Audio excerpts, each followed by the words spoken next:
कर दाम। काशी करवट जो मरे तो भी नरक विधान। जो नर मछली खातु है मूरा पूछ सही। ताकि पुरखा नरक परतु है नाती पोता समेत। शाकट हाथी का भोजन कैसे विषय छुए अन है वैसे। श्वास श्वास में नाम लो बिठा श्वास मत खोए। न जाने यह श्वास का आवन हो न हो।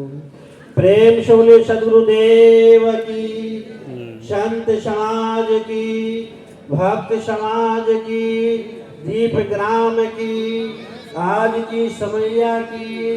प्रेम से बोले सद्गुरु कबीर साहब की। आदरणीय परमात्मा स्वरूप अध्यक्ष महोदय एवं मंचासीन संतगण, देवता स्वरूपी भक्तगण, देवी स्वरूपी माता बहन, अपार हर्ष और उल्लास की बात है। कल से ही इस दीप ग्राम में मुद मंगलमय संत समाजों जो जग जंगम तीर्थ राजा, तीर्थों का जो राजा प्रयागराज और दूसरा प्रयागराज संत महात्मा का सत्संग स्थल,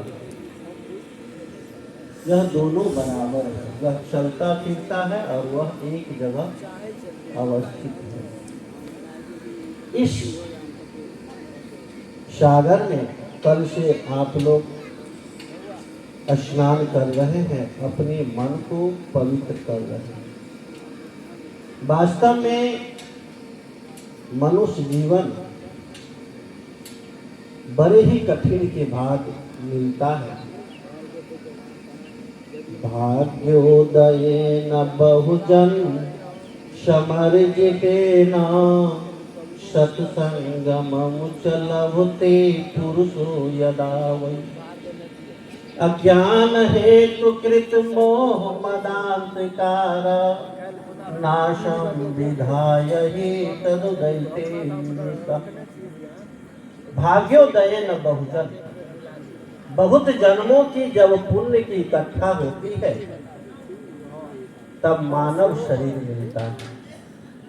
अब मानव शरीर में भी जब सबसे ज्यादा अहम दिन वह होता है जिस दिन सत्संग की प्राप्ति होती है। और उस सत्संग में जाने से आपके जीवन में अज्ञान से जो उत्पन्न मोह ममता, राग द्वेष, अविद्या और सांसारिक नैतिक कार्य, पतन योग कार्य में लिप्त होना, इन सबों से छुटकारा मिलने का मात्र एक साधन संत महात्मा का सत्संग है। इसीलिए इसे चलता फिरता जंगम तीर्थ राज कहा। और इस संतों के दरबार में आने से आपके जीवन में जो मोह रूप से काल निरंजन अपने मोह रूपी कराह में रख करके सभी जीवों को पकाता है। जगत गुरु शंकराचार्य ने कहा, अस्मिन महामोहमये कटाहे, अस्मिन महामोहमये कटाहे। सूर्याग्नि नारादिवेंद्र ना। माशा तुदर भी परिघटने ना। भूतान काल पचती वार्ता। सारे जगत के कीड़े से लेके ब्रह्मलोक के जितने भी प्राणी हैं, सबको यह काल निरंजन मोह रूपी कराह में रख दिया। सबके जीवन में कुछ न कुछ मोह है, जिस मोह के चलते वह ममता में फंसता है।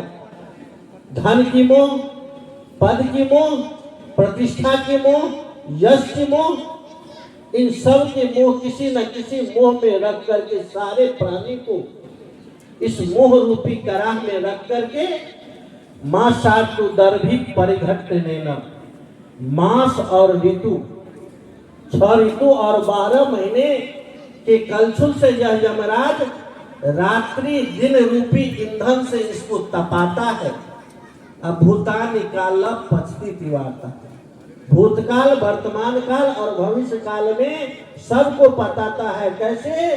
जैसे हम आप कहते हैं कि हमारे बच्चे अभी छोटा है, वैष्णव नहीं बनेगा, कई प्रकार के स्कूल में जाएंगे, क्या आगे होगा, पहले करी वही खराब कर दिए। फिर जवान होता है और कहता है कि भगवान की भजन, ईश्वर की आराधना, सदगुरु के शरण में जाने का समय वृद्धावस्था में है।